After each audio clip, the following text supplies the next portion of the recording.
Mercredi, des idées en goguette. Marché ouvert, des idées en vrac.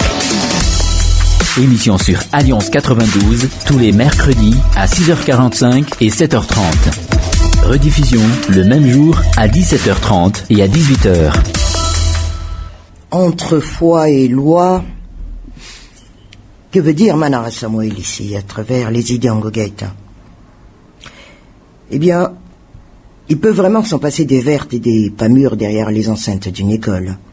Les faits ne le contrediront pas, notamment quand il n'y a pas si longtemps, l'élève d'un lycée de la capitale qui aurait perdu un téléphone portable haut de gamme et donc de grande valeur, en est venu à porter plainte contre un professeur. Puis, l'affaire a fait un grand bruit, au point qu'elle a déchaîné une mobilisation des enseignants de toute la circonscription scolaire. Et puis voilà que des élèves du collège et du lycée d'une localité ont refusé, pour des raisons religieuses, d'entonner l'hymne national, un motif de renvoi d'après les responsables de ces établissements. Mal leur en a pris, puisque la justice leur aurait intimé de revenir sur leur décision et grever une amende. Comme il fallait s'y attendre, les débats s'animent, s'enflamment autour de ce cas, mais le sujet se complique quand tout le monde s'y engouffre, fort de ses préjugés, convictions, foi et vécu personnel, religion, etc. Et pas qu'au pays, puisqu'en France, par exemple, il en reste vivace malgré une loi sur la laïcité datant de 2004 concernant le port de signes et tenues religieux.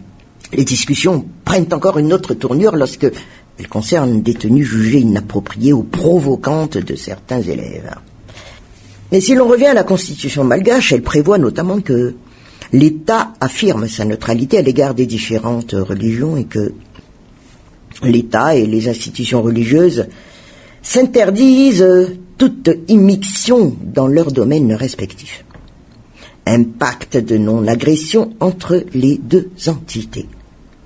Dans les établissements privés confessionnels, d'ailleurs quels qu'ils soient, quand il est question de culte par exemple, il ne devrait normalement rien y avoir à redire dès lors que l'on y a inscrit son enfant, même si l'on n'est pas de la même confession, ou que l'on n'est aucune. De la même façon, un certain nombre de règles prévalent dans les établissements publics.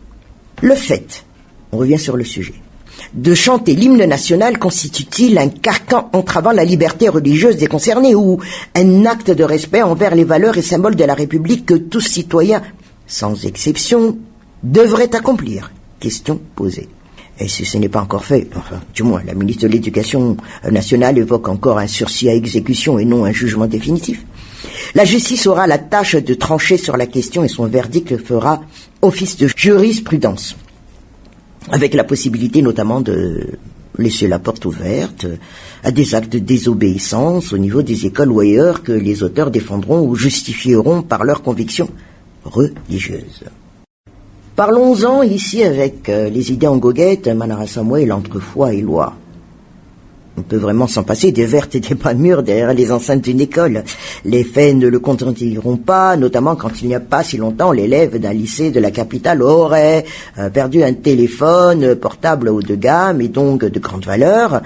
On est venu à porter plainte contre un professeur et puis voilà, l'affaire a fait un grand bruit au point qu'elle a déchaîné une mobilisation des enseignants de toute circonscription scolaire. Et puis voilà que des élèves du collège et du lycée d'une localité ont refusé pour des raisons religieuses d'entonner l'hymne national, un motif de renvoi d'après les responsables de ces établissements. Mal leur en pris puisque la justice leur aurait intimé de revenir sur leur décision et donc crever une amende. Mais face à la Constitution malgache, ou plutôt avec la Constitution malgache, elle prévoit notamment que l'État affirme sa neutralité à l'égard des différentes religions et que l'État et les institutions religieuses s'interdisent toute immixtion dans les domaines respectifs. Un pacte de non-agression entre les deux entités, quoi, tout simplement. Dans les établissements privés confessionnels, quels qu'ils soient, quand il est question de culte par exemple, il ne devrait normalement rien y avoir à redire dès lors que l'on y a inscrit son enfant. Même si l'on n'est pas de la même confession, ou que l'on n'est aucune. De la même façon, un certain nombre de règles prévalent dans les établissements publics. Le fait donc de chanter l'hymne national constitue-t-il un carcan entravant la liberté religieuse des concernés ou un acte de respect envers les valeurs et symboles de la République que tous citoyens, sans exception, devraient accomplir?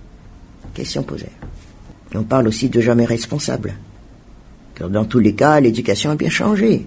Au nom de principes qui seraient universels ou plus conformes aux droits humains, on devient plus permissif ou tolérant, c'est selon. Des modes d'éducation qui étaient autrefois privilégiés et qui leur ont réussi, selon des parents, leur vaudraient aujourd'hui des remontrances de l'opinion publique, voire même des poursuites judiciaires sous d'autres cieux. Mais quoi qu'il en soit, Manara Samuel, pour que de tels faits se produisent, nous dit-il, la responsabilité des parents n'est certainement pas à exclure. En effet, pour une quelconque raison de conviction politique, entre autres, certains en oublient l'essentiel, comme lorsqu'une mesure de suspension des cours est décrétée pour cause de cyclone. On trouve toujours à redire lorsque les jours d'arrêt correspondent à des journées des écoles suivies de la pause bimestrielle habituelle. Les responsables régionaux de l'éducation n'auraient rien décidé, que cela n'y aurait rien changé. Les critiques auraient encore fusé. Les mêmes personnes qui auraient crié au scandale quant à une prétendue mise en danger de leurs enfants. Et puis il y a ceux qui mettent tout sur le compte du système éducatif et l'absence de matière comme l'instruction civique du programme scolaire pour expliquer les incivilités constatées ici et là. Pour autant, il s'agit clairement d'une fuite. Sinon, un déni des responsabilités qui incombent au cercle familial. Certaines, si ce n'est de nombreuses valeurs, doivent être en effet apprises au sein de la famille, le premier noyau social dans lequel chaque être humain évolue. En l'occurrence, le langage, la propreté, le savoir-vivre, qui ne s'enseigne pas à l'école, mais incombe à la famille. Il y a enfin ceux qui, pétris des mêmes convictions politiques, vont encore plus loin et soutiennent que l'exemple vient d'en haut. À supposer que cela soit le cas, qu'on se le dise. Quand ce n'est ostensiblement pas le bon, ceux qui le suivent sont aussi fautifs que ceux qui le donnent. Tandis que d'autres insinuent que tout cela résulte d'une faillite de l'éducation. Et là, vous nous dites, Manara Samuel, tant que l'on continuera de nourrir cette faculté de ne jamais se sentir responsable de quoi que ce soit et de rejeter continuellement les torts sur les autres, attendant qu'ils fassent le travail qu'il nous échoit, il ne sert à rien d'espérer que les mentalités évoluent, ni qu'un quelconque développement survienne. Mercredi, des idées en goguette, marché ouvert, des idées en vrac. Émission sur Alliance 92, tous les mercredis à 6h45 et 7h30. Rediffusion le même jour à 17h30 et à 18h.